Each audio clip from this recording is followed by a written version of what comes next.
रात का समय था। आसमान से मूसलाधार बारिश गिर रही है। तेज हवाओं से छत कांप रही है। एक मिट्टी का घर, अंदर पानी टपक रहा है। कोने में सीता अपने बेटे मुन्ना के साथ दुखी मन से बैठी है। रामू दरवाजे पर खड़ा बाहर अंधेरे में कुछ देख रहा है। माँ, नींद आ रही है और मेरी तबीयत भी कुछ खराब जैसा लग रहा है, लेकिन बिस्तर में तो पानी की चींटे आ रही है। माँ, आखिर ये बारिश क्यों नहीं रुकती? माँ बस बेटा, बस थोड़ी देर और तू सो जा मेरी गोद में। देख तो सही, माँ की गोद में बारिश की बूंदें भी तुझ तक नहीं पहुँच पाएगी बेटा।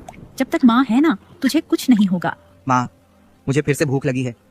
आज रात के खाने में बस एक ही रोटी खाया था ना, शायद इसीलिए। बेटा, तू आज जैसे तैसे सो जा। आज घर में राशन कम था, लेकिन तेरे बाबूजी कल जब बारिश रुकेगी तब जरूर कुछ राशन ले आएंगे, तब तुझे मैं भर पेट खाना खिलाऊंगी। अभी तू सो जा। माँ के बोलने पर मुन्ना अपनी माँ के गोद में सिर रखकर सो जाता है। रामू ये सब सुन रहा होता है। उसके चेहरे पर थकावट, निराशा और शर्म एक साथ जमी है और रामू सीता के पास आता है। भीग गया पूरा जंगल। जो लकड़ियां काट के लाया था सब गीली हो गई। एक दुकान पर गया, दुकानदार ने कहा कहीं और जाओ रामू, आज कोई नहीं खरीदेगा ये सड़ी लकड़ियां। ये बारिश और कितनी परीक्षा लेगा। 4 दिनों से लगातार बारिश हो रही है, घर के छत से पानी टपक रहा है। ऐसे ही चलता रहा तो हमारी जिंदगी तो नर्क बन जाएगी। रामू के ऐसे बोलने पे सीता भी अपने पति के बातों से आंखें भर गई। दुखी स्वर में बोलती है, कभी तो लगता है जैसे मेहनत से ज्यादा किस्मत का वचन होता है इस दुनिया में। आप रोज जंगल जाते हैं, पीठ पर बोझा लादकर लौटते हैं और बदले में मिलता है बस ताना, तिरस्कार और ये टपकती छत। 3 दिन से आप घर में ऐसे ही बैठे हुए हैं। घर में राशन खत्म हो गया है। मुन्ना को जैसे तैसे एक रोटी और कुछ सब्जी बनाकर खिला दिया, लेकिन दोपहर के खाने के बाद हम दोनों के पेट में अन्न का एक दाना भी नहीं गया है। माफ करना सीता, मेरे वजह से तुमको भी भूखा रहना पड़ रहा है। मैं अपने पति होने का फर्ज नहीं निभा पा रहा हूँ। आप मुझसे माफी क्यों मांग रहे हैं? आप कोशिश तो कर ही रहे हैं ना। अब बारिश ने ही हमारी हालत ऐसी करी है तो इसमें आप और मैं क्या कर सकते हैं? आप भगवान पे भरोसा रखिए, सब ठीक हो जाएगा। हमने किसी के साथ कुछ गलत नहीं किया है, इसीलिए भगवान भी हमारे साथ कभी कुछ गलत होने नहीं देंगे। मैं जानता हूँ सीता, भगवान हमारे साथ है, लेकिन मैं कोशिश कर रहा हूँ कि मैं जल्दी से जल्दी अपने घर को ठीक करूँ, तुम लोगों को एक अच्छा जीवन दे सकूँ, ताकि ऐसे बारिश में तुम दोनों को मुश्किल का सामना करना न पड़े। बस भगवान से यही प्रार्थना है कि कुछ दिन और संभल जाए और फिर बारिश रुकते ही खूब मेहनत करके सब ठीक कर दूं। ऐसी ही रामू और उसका परिवार ये मुश्किल भरी रात को अपने दुखों का बोझ लेके बिताते हैं और पूरी रात बारिश होती रहती है।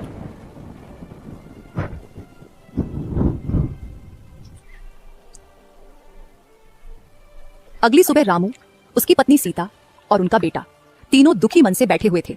अभी भी बारिश रुकने का नाम नहीं ले रहा था और बारिश में जो उनके छत से पानी टपक रहा है उसके वजह से उनके कमरे की हालत भी बुरी होने लगी थी। पिताजी, विद्यालय भी रोज होने वाली बारिश की वजह से कुछ दिन बंद है और ये बारिश भी रुकने का नाम ही नहीं ले रही है। ऐसे ही घर बैठे मन अशांत हो रहा है। वो अमन के पिता ने तो उसके लिए टीवी खरीदा है और उसका घर भी पक्का है। अब तूफान से डर नहीं लगता, लेकिन हमारे घर में तो बिजली तक नहीं है बाबूजी। हमारे पास ये सब कब होगा? हाँ बेटा, जरूर बनाएंगे।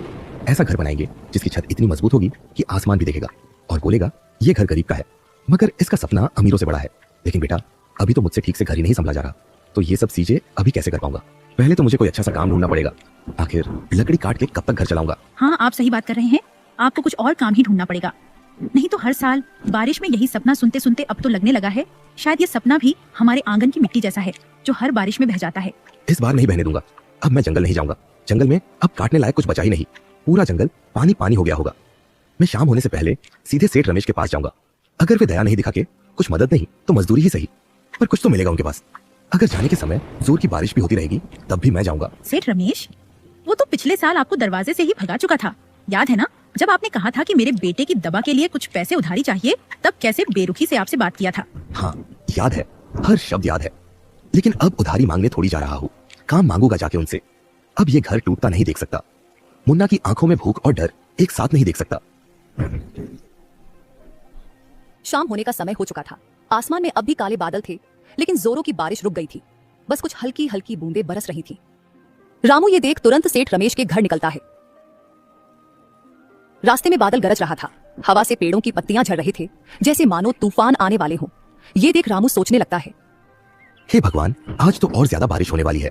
लगता है तूफान भी आएगी। मुझे जल्दी सेठ के घर जाकर उनसे काम मांगना पड़ेगा, नहीं तो ऐसे ही बारिश होती रही तो मेरे परिवार को बहुत दिक्कत होगी। हे भगवान, मुझ पे कृपा करना। ये सब सोच के रामू जल्दी जल्दी सेठ रमेश के घर पहुंचता है और दरवाजे में दस्तक देता है। थोड़े समय बाद सेठ रमेश बाहर आता है और रामू से पूछता है, अरे रामू, तू यहाँ क्या कर रहा है? अरे तूफान आने वाला है और तू ऐसे खराब मौसम में अपने घर से बाहर मेरे यहाँ आया है। क्या करूं सेठ जी, मजबूरी ही ऐसी है। अगर मौसम को देख के घर में रहता तो मेरे परिवार की हालत खराब होती रहती। कल रात से ठीक से कुछ नहीं खाया सेठ जी, कृपा करके आप मदद कर दीजिए। बहुत उम्मीद लगाकर आपके पास आया हूँ, मना मत कीजिए सेठ जी। अरे रामू, तुझे तो पता ही है मैं कभी किसी को उधारी नहीं देता। तू मुझसे ये सब उम्मीद मत रख और जा यहाँ से कई और जाके उधारी मांग। सेठ जी आप गलत समझ रहे हैं, मैं आपसे कोई उधारी मांगने नहीं आया हूँ। मैं तो बस आपसे काम मांगने आया था। मुझे काम की बहुत जरूरत है सेठ जी। मेरी बीवी और बेटा भूखे हैं सेठ जी, अगर आप कुछ काम दोगे तो बहुत मेहरबानी होगी। आप जो काम बोलेंगे मैं वो कर लूंगा सेठ जी। ओह अच्छा, तू काम मांगने आया है, मुझे लगा तू उधारी लेने आया है। लेकिन रामू, इस बारिश के मौसम में मैं तुझे क्या काम दूं? मेरे पास ऐसे तेरे लायक काम अभी नहीं है। नहीं नहीं सेठ जी, आप मना मत कीजिए।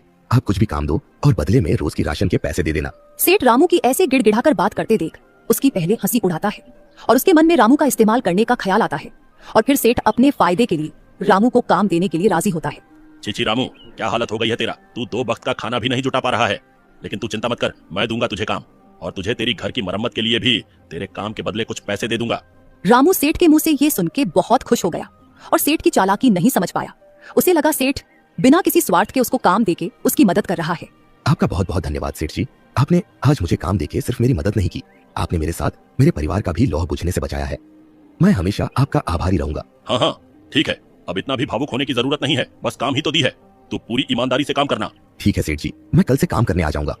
लेकिन सेठ जी मुझे काम क्या करना होगा? सुन, तुझे मैं मजदूर की तौर पे काम नहीं दे रहा हूँ, तुझे मेरी घर की नौकर की तरह काम करना होगा। मेरे घर के सब काम करना होगा, जैसे कि मेरे घर के आंगन की साफ सफाई, घर के राशन लाने बाजार जाना होगा। और तू जानता ही है कि मेरे धान के खेती का भी व्यापार है, तो मेरे जितने भी खेत है तुझे उन सब में किसी किसी खेत में काम करने जाना होगा। रामू सेठ से ये सब सुन के थोड़ा सोच में पड़ जाता है, लेकिन उसे अपने हालात से मजबूर होकर सेठ की बात माननी पड़ती है।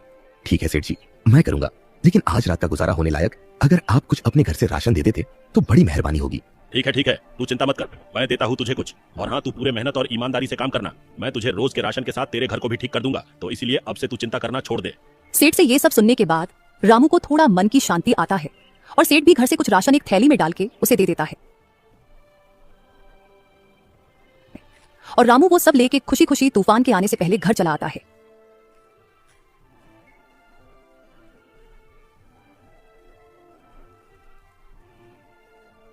घर पहुंचने के बाद रामू के हाथ में राशन की थैली देख के सीता खुश होकर रामू से बोलती है, ये जी, आप राशन कहाँ से ले आए?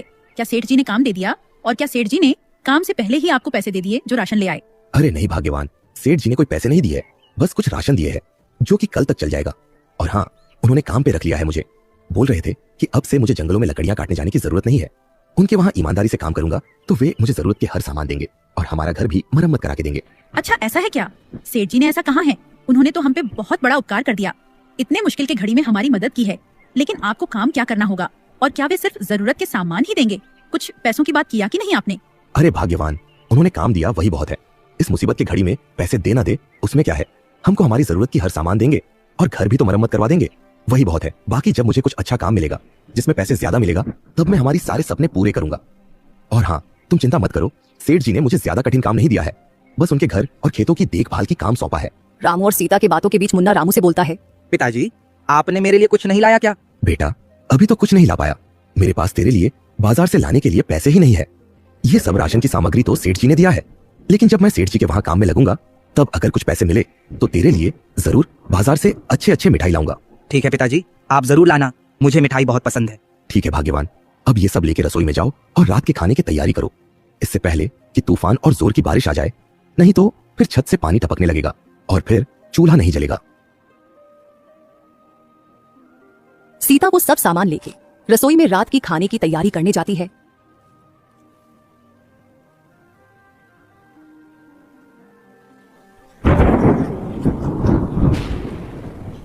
थोड़ी देर बाद जोरों की बारिश शुरू हो जाती है और सब लोग रात का खाना भर पेट खाकर जैसे तैसे टपकते छत के नीचे रात बिताते हैं।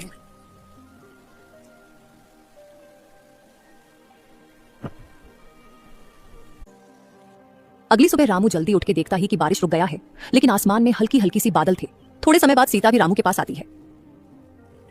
क्या सोच रहे हो? और आज इतनी जल्दी क्यों उठ गए? बस ऐसे ही भाग्यवान, मन थोड़ा बेचैन है। पता नहीं, लग रहा है कुछ बुरा होने वाला है। पता नहीं अब और क्या बुरा होना बाकी है हमारे जीवन में। अरे शुभ शुभ बोलिए, इतनी सुबह सुबह क्या बोले जा रहे हैं आप?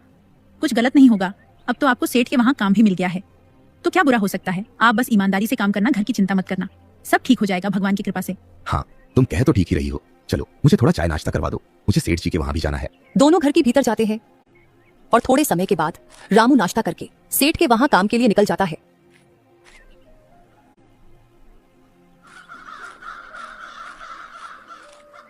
सेठ के घर पहुंचकर रामू सेठ से आज के काम की बात करने लगता है और सेठ उसे बोलता है, रामू, आज तो घर का ऐसा कोई काम नहीं है। घर में सब जरूरत की चीजें हैं और घर की आंगन वगैरह भी सब साफ ही है। तो तू आज मेरे दक्षिण की तरफ जो खेत है वहां जा और वहां जाके खेत के जमीनों में धान के बीजों को खिंचाई के लिए जमीन को तैयार कर दे।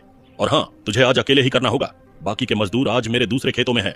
कोई बात नहीं सेठ जी, मैं कर लूंगा अकेले ही, आप निश्चिंत रहे। चलो फिर अच्छा है, तू तुरंत जा और काम समाप्त कर दे। क्या पता कब बारिश होने लगे और फिर तुझे बारिश में भीग के काम करना पड़े। और हाँ, मेरे यहाँ से कुदाल लेके जाना। ठीक है मालिक, मैं जाता हूँ और शाम तक जितना हो सके मैं करता हूँ। ये बोल के रामू हाथ में कुदाल लिए सेठ के दक्षिण ओर के खेत की तरफ जाता है, लेकिन कहीं ना कहीं उसके मन में काम मिलने की खुशी से ज्यादा उसके मन की बेचैनी उसे सता रही थी। और फिर रामू खेत पहुंचकर ऐसे ही बेचैन मन के साथ काम में लग जाता है।